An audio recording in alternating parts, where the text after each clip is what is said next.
ছাত্ৰ-ছাত্ৰীসকল পোনপ্ৰথমে মোৰ ইউটিউব চেনেলটোলৈ তোমালোকক স্বাগতম জনাইছোঁ। আজি আমি শিকিম ক্লাছ 7 মেথছৰ অনুশীলনী 3.2। 3.2 আজি আমি 4 নম্বৰৰ পৰা আৰম্ভ কৰিম। আগৰ ভিডিঅ'ত আছে, তোমালোকে তাৰ পৰা চাব পাৰিবা। আজি আমি 4 নম্বৰৰ পৰা আৰম্ভ কৰিম। 4 নম্বৰত কি কৈছে? 17জন ছাত্ৰ-ছাত্ৰীয়ে গণিতৰ মূল্যায়নত 50 নম্বৰৰ ভিতৰত পোৱা নম্বৰৰ তালিকা তলত দিয়া ধৰণৰ।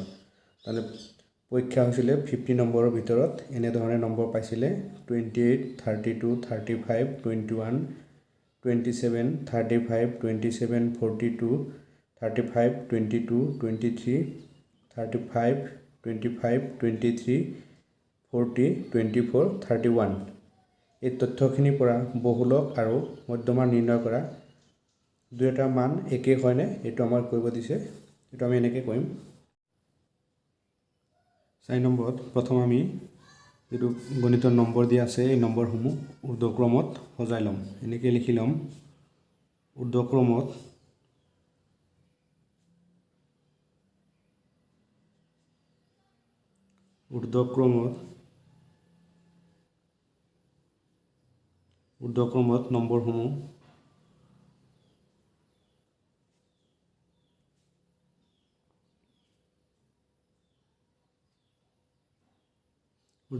নম্বৰসমূহ সজাই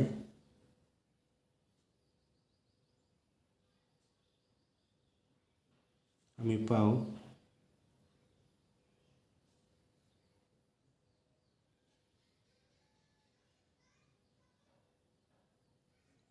ঊৰ্ধ্বক্ৰমত নম্বৰসমূহ সজাই আমি পাওঁ। ঊৰ্ধ্বক্ৰমত সজোৱা মানে সৰুৰ পৰা ডাঙৰলৈকে প্ৰথম আমি সজাই লিখিম। ইয়াত আটাইতকৈ সৰু কি আছে 21, তাৰপিছত কি আছে 22, 23 দুবাৰ আছে 23, 23, তাৰপিছত কি আছে 24, তাৰপিছত আছে 25, তাৰপিছত 27 দুবাৰ আছে 27, তাৰপিছত কি আছে 28, তাৰপিছত কি আছে 31, 32, 35,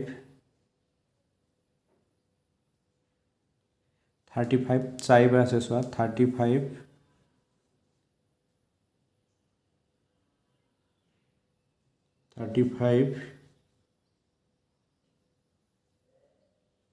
1 2 3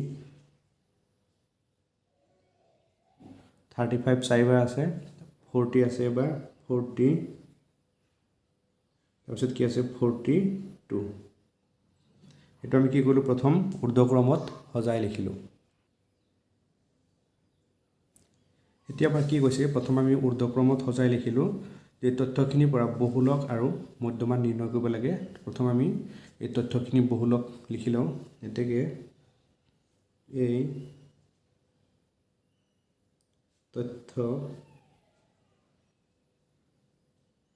তথ্যখিনি বহুলক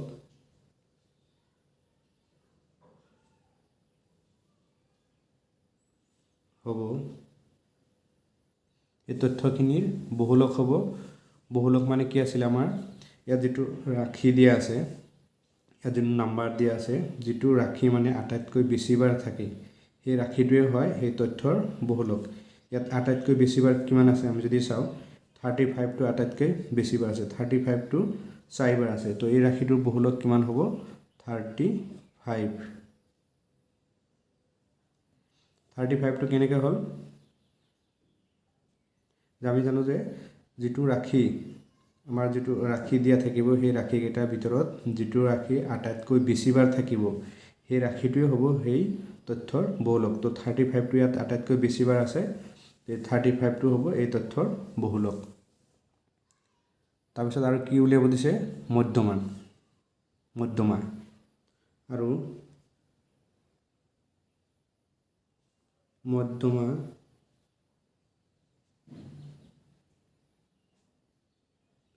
মধ্যমা হ'ব মধ্যমা হ'ব মধ্যমা মানে কি আছিল আমাৰ মাজৰ ৰাশিটো মানে যিকেইটা ৰাশি থাকিব তাৰ ভিতৰত মাজৰ যিটো ৰাশি হ'ব সেই ৰাশিটোৱে হ'ব মধ্যমা ইয়াত আমাৰ কেইটা আছে 17টা ৰাশি কেইটা আছে 17টা তাৰমানে 9 নম্বৰ ৰাশিটো আমাৰ মাজৰ মান হ'ব চোৱা 1 2 3 4 5 6 7 8 28 আকৌ 28 টো এৰিলোঁ 1 2 3 4 5 6 7 8 তাৰমানে ইয়াৰ মধ্যমা হ'ব কিমান 1 2 3 4 5 6 7 8 28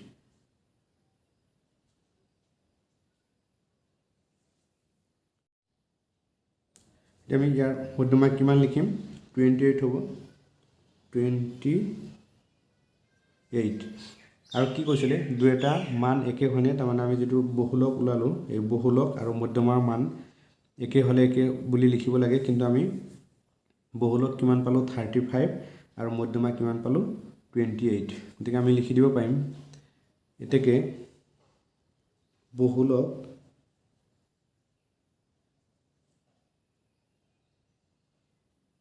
আৰু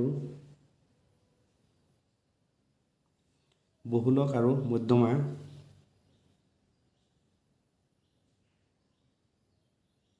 দুটা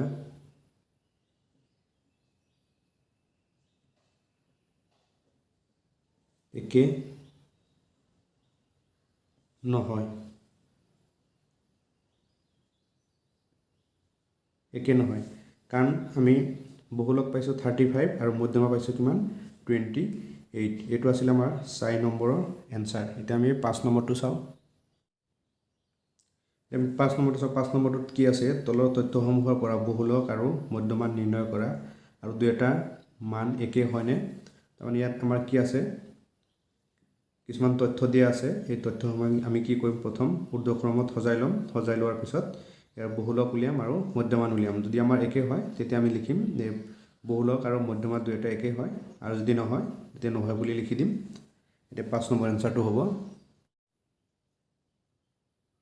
5 নম্বৰ প্ৰথম আমি তথ্যখিনি ঊৰ্ধ্বক্ৰমত সজাই লম এনে লিখিম ঊৰ্ধ্বক্ৰমত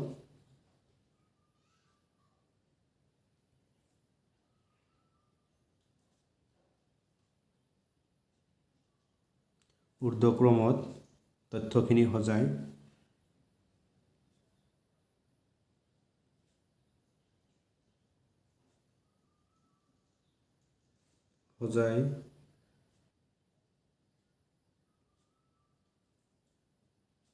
আমি পাও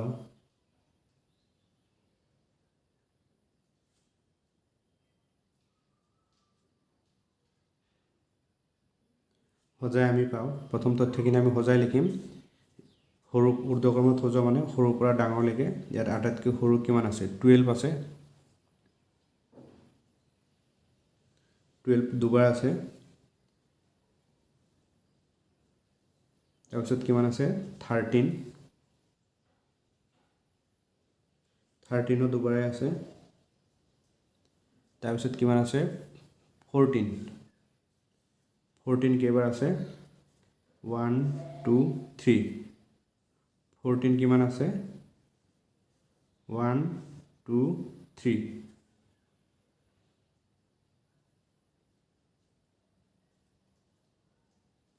14 তাৰপিছত কি আছে 16 16 পিছত কিমান আছে 19 প্ৰথম আমি ৰাশিটো সজাই লিখিলো এতিয়া আমাৰ কি কৰিব লাগে বহুলক তে বহুলক লিখিব লাগে আমাৰ এই তথ্যখিনি বহুলক হ'ব কিমান হ'ব এই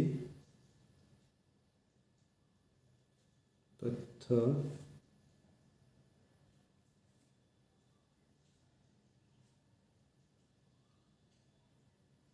খিনিৰ বহুলক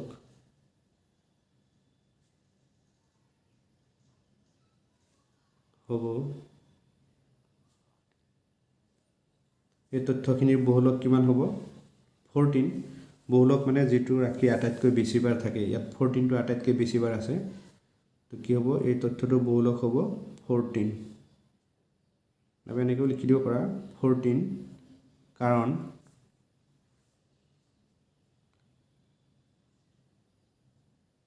কাৰণ আনবোৰ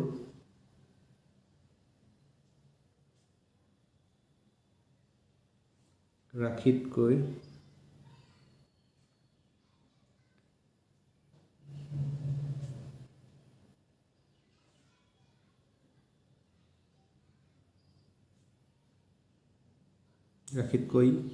ইয়াক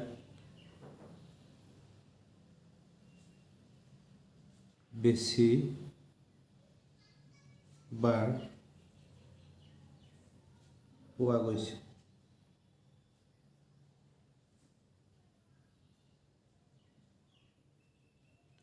কাৰণ আনবোৰ ৰাশিতকৈ ইয়াক বেছিবাৰ পোৱা গৈছে, সেইকাৰণে ইয়াৰ বহুলক কিমান হ'ল 14। আৰু আমাৰ কি উলিয়াব দিছে মধ্যমা। বহুলকটো লিখিলোঁ, এতিয়া আমি লিখিম মধ্যমা।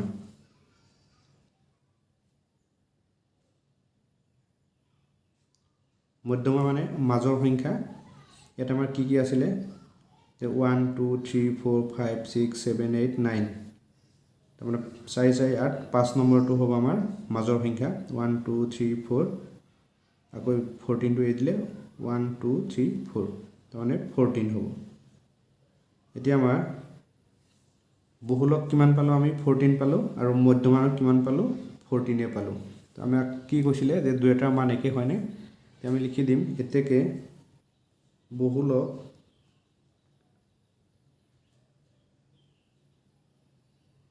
বহুলক আৰু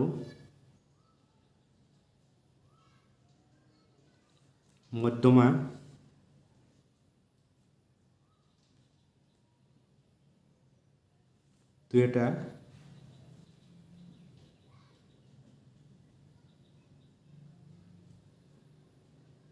দুয়োটা মান একে।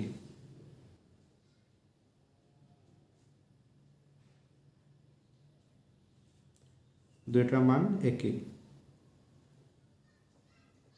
এইটো আছিল আমাৰ 5 নম্বৰৰ এনসাৰ। এতিয়া আমি 6 নম্বৰটো চাওঁ। 6 নম্বৰটো আছে এটা শ্ৰেণীত 13 জন ছাত্ৰ ছাত্ৰীৰ বয়স। এটা শ্ৰেণীৰ 13 জন ছাত্ৰ ছাত্ৰীৰ বয়স বছৰৰ হিচাপত তলত দিয়া ধৰণৰ। এটা আছে 14 14 15 14 14 14 15 14 14, আকৌ 15 15 14 14। তথ্যসমূহৰ পৰা মধ্যমান, বহুলক আৰু মধ্যমা নিৰ্ণয় কৰিব দিছে। তো প্ৰথম আমি কি কৰিম, এই তথ্যখিনি আমি সজাই লিখিম। সজাই লিখাৰ পিছত মধ্যমা, বহুলক আৰু মধ্যমান নিৰ্ণয় কৰিম আমি। 6 নম্বৰটো লিখিম 13 জন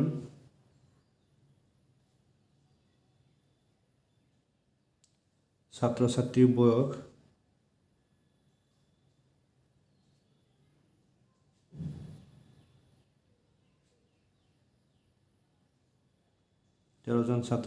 বয়স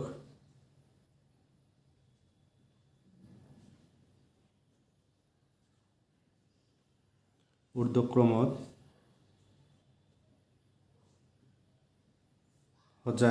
সজালে আমি পাওঁ, বা সজাই আমি পাওঁ, সজালে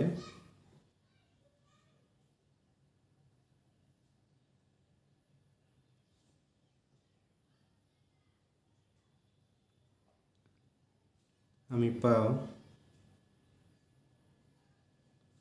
প্ৰথমে আমি সজাই লিখিম।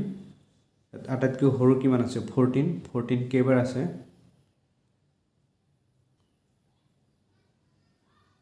ইয়াত 14 আছে 9 বাৰ। 14 14 14 14 14 14, 1 2 3 4 5 6 7 8 9। তো 14 9 বাৰ লিখিলোঁ 1 2 3 4 5 6 7 8 9, আৰু 15 আছে কিমান 4 বাৰ। 15 15 15 15 15 চাৰিবাৰ আছে তো আমাৰ মধ্যমা নিৰ্ণয় কৰিব লাগে এতিয়া মধ্যমা নিৰ্ণয় কৰিবলৈ হ'লে আমি কি কৰিম মুঠ ৰাশিৰ সমষ্টি ডিভাইড মুঠ ৰাশিৰ সংখ্যা এতেকে মধ্যমা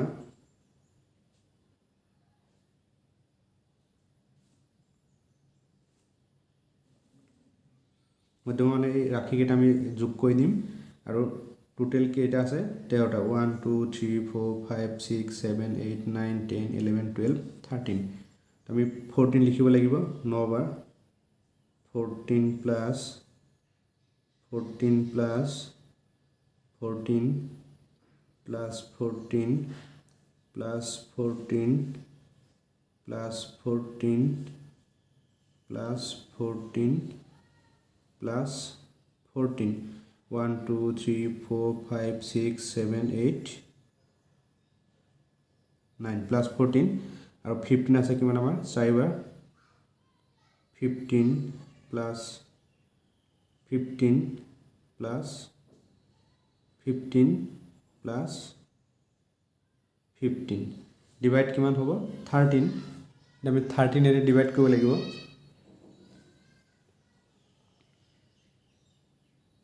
13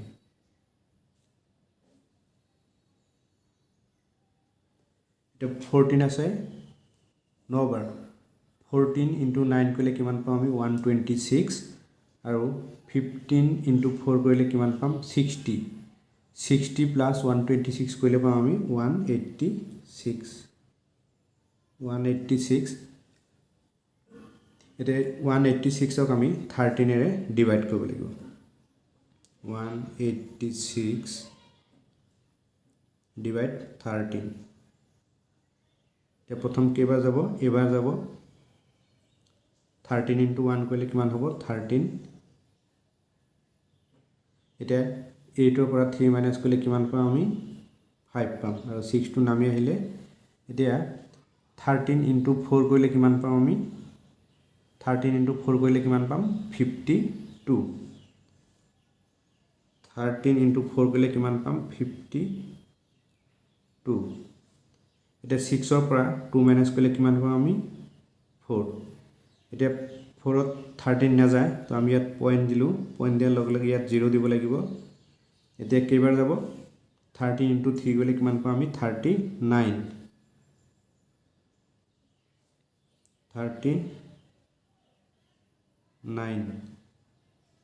তে 1 ললে 10 10 ৰ পৰা 9 গলে কিমান হ'ব 1 এতিয়া যদি আমি ইয়াত পয়েন্টটো দিয়া আছে ইয়াত 0 দিও না যায় তেতিয়া কি হ'ব ইয়াতো 0 এটা দিব লাগিব ইয়াতো দিব লাগিব মানে কি কইলো 3 লিখিলো না যায় তাত 0 এটা দিলু না যায় তাৰ পিছত তলতো 0 দিব লাগিব ওপৰতো দিব লাগিব এতিয়া 13 into 7 পূৰণ কৰিলে আমি কিমান পাও 13 into 7 পূৰণ কৰিলে পাম আমি 91 30 into 7 কৰিলে কিমান পাম আমি 91 এতিয়া ইয়াৰ পৰা 1 ললে কিমান হ'ব 10 10 ৰ পৰা 1 কৰিলে কিমান হ'ব 9 মানটো নালাগে আমাৰ এই পয়েন্টৰ পিছত এই 2 গলে 30 লৈকে ললে হ'ব নাবা এই 7 লৈকে ললে হ'ব তাৰ মানে 186 ডিভাইড 13 আমি কি লিখিব পাৰিম এখিনি 14.30 0 ওলাইছে যে আমাৰ আৰু যাব নালাগে পয়েন্টৰ পিছত 2 গলে ললে হৈ যায় এটা আমি কিমান পালো 14.30 এটা বহুলক কিমান হ'ব বহুলক মানে কি আছিল যে বহুলক মানে আছিল আমাৰ যেটো ৰাখি বেছিবাৰ থাকে হেটো হল বহুলক এতেকে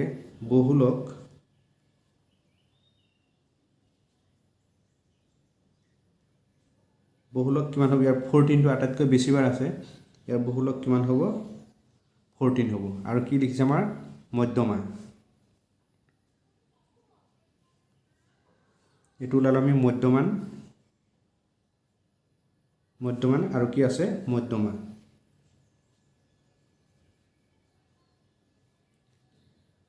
মানে আমাৰ মাজৰ সংখ্যাটো মধ্যমা হয় ইয়াত আমাৰ টোটাল কিমান আছে 13 মানে 6 কিমান হ'ব 12 তাৰ মানে 7 নম্বৰটো আমাৰ মাজৰ সংখ্যা হ'ব আমি হিসাব কৰো কোনটো হয় 1 2 3 4 5 6 7 তাৰমানে 1 2 3 4 5 6 এইটো 7 1 2 3 4 5 6 তাৰমানে ইয়াৰ মধ্যমান কিমান হ'ব 14